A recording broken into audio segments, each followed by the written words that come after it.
What are you barking about?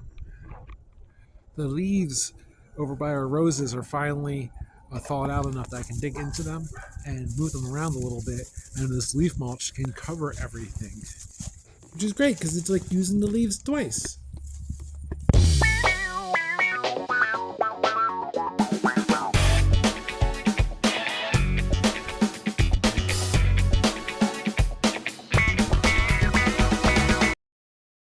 Hello, friends.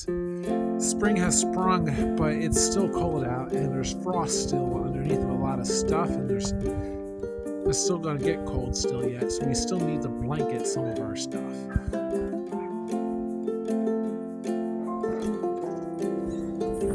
So there's places where people will go and they'll get wool.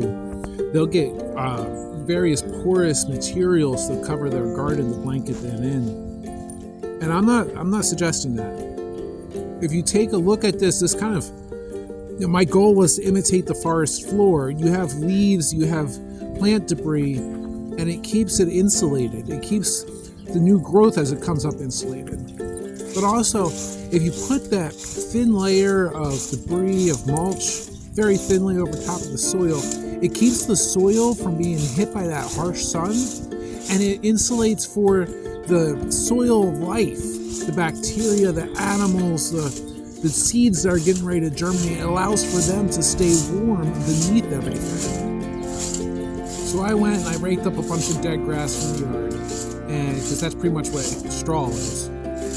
So I went and raked up a bunch of dead grass and caringly, lovingly put it over a couple of my garden beds that need it.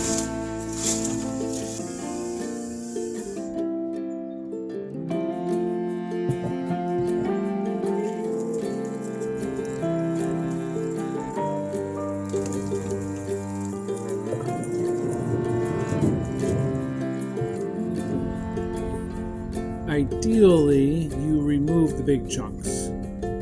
Just let it be a light covering.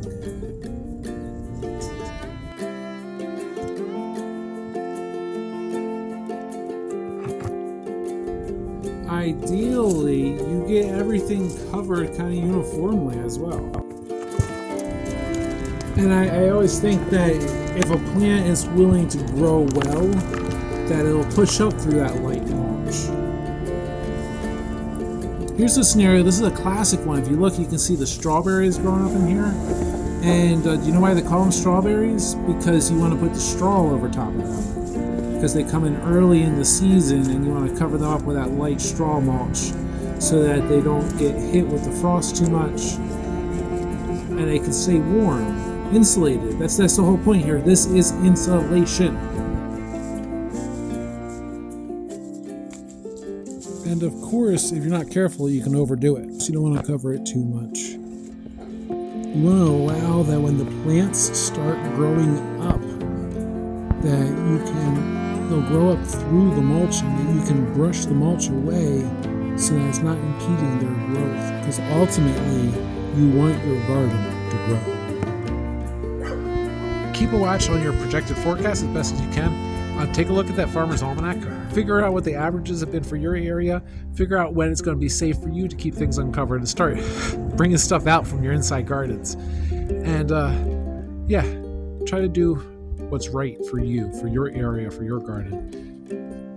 Have faith. It's going to work out. Even if some plants die, it's going to work out.